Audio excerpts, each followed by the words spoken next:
சுற்றுலா அறநிலையத்துறையின் கீழ் நாட்டுப்புற கலைஞர்களுக்கு நலத்திட்ட உதவிகள் வழங்கிடும் அடையாளமாக 10 பேருக்கு முதலமைச்சர் மு.க.ஸ்டாலின் பல்வேறு நலத்திட்டங்களை வழங்கி வருகிறார். அந்த காட்சிகளை தற்போது பார்க்கலாம்.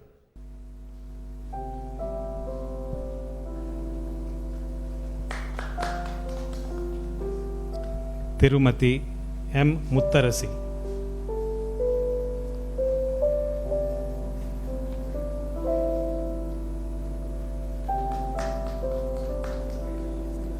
திருமதி சோஃபி ரெஜினா மேரி,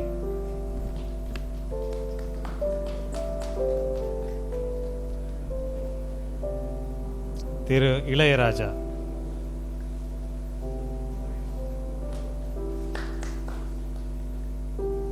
திருமதி நிர்மலா,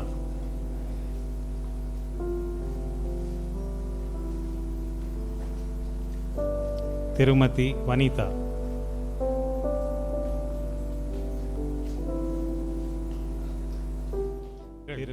நன்றியுரை கூறுவார்கள்.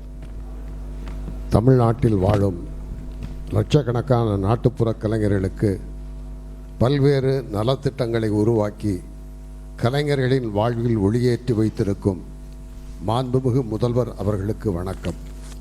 முத்தமிழறிஞர் டாக்டர் கலைஞர் அவர்களால் துவங்கப்பட்ட தமிழ்நாடு நாட்டுப்புற கலைஞர்கள் நல வாரியத்திற்கு 2008ஆம் ஆண்டு பிறகு 1 கோடி ரூபாய் நிதி ஒதுக்கீடு செய்து நாட்டுப்புற கலைஞர்களுக்கான நலத்திட்டங்கள் அனைத்தையும் செயல்படுத்திட வழிவகை செய்து கொடுத்ததற்காகவும் ரூபாய் 50 லட்சம் தொகைக்கு தேர்வு செய்யப்பட்டுள்ள 941 கலைஞர்களில் 10 நாட்டுப்புற கலைஞர்கள் மற்றும் அவர்களது மரபுரிவினருக்கு கல்வி உதவித்தொகை, திருமண நிதி உதவி, மூக்கு கண்ணாடி நிதி உதவி, இயற்கை மரணம் மற்றும் ஈமச்சடங்கு நிதி உதவிகளை வழங்கி சிறப்பித்துள்ள மாண்புமிகு முதல்வர் அவர்களுக்கு தமிழ்நாடு நாட்டுப்புற கலைஞர்கள் நல வாரியம் சார்பாக எங்களது நன்றிகளை தெரிவித்துக் கொள்கிறோம்.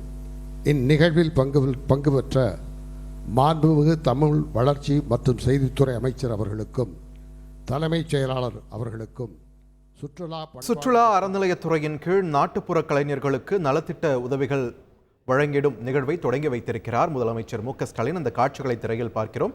தொடர்ந்து கூடுதல் விவரங்களை வழங்க இணைகிறார் எமது செய்தியாளர் பாஸ்கர். பாஸ்கர், வணக்கம். இந்த நலத்திட்ட உதவிகளால் சுமார் எத்தனை நாட்டுப்புற கலைஞர்கள் பயனடைய இருக்கிறார்கள்? நாட்டுப்புற கலைஞர்களுக்கான நலத்திட்ட உதவிகள் வழங்கும் நிகழ்வை முதலமைச்சர் மு.க.ஸ்டாலின் தொடங்கி வைத்திருக்கிறார். இந்த திட்டத்தின் அடையாளமாக 10 பேருக்கு தற்பொழுது அந்த நலத்திட்ட உதவிகளை வழங்கினார் முதலமைச்சர் மு.க.ஸ்டாலின். இந்த நலத்திட்ட உதவியால் கிட்டத்தட்ட 931 நாட்டுப்புற கலைஞர்கள் பயனடைய இருக்கிறார்கள் என்று தெரிய வந்திருக்கிறது. 50 லட்சம் ரூபாய் மதிப்பில் இந்த நலத்திட்ட உதவிகளானது வழங்கப்பட்டு வருகிறது. தொடர்ந்து தமிழகத்தில் உள்ள 9 கோவில்களில் 35.57 கோடி ரூபாய் மதிப்பில் 14 புதிய திட்ட பணிகளுக்கு அடிக்கல் நாட்டப்பட்டு, அதேவேளையில் 8 கோவில்களில் ஏற்கனவே அமைக்கப்பட்ட 12 பணிகளுக்கான திறப்பு நிகழ்வையும் காணொலி காட்சி மூலமாக முதலமைச்சர் மு.க.ஸ்டாலின் செய்து வருகிறார். அந்த காட்சிகளை திரையில் பார்க்கிறோம். செய்திகளை உடனுக்குடன் தெரிந்து கொள்ள உடனே சப்ஸ்கிரைப் பண்ணுங்க.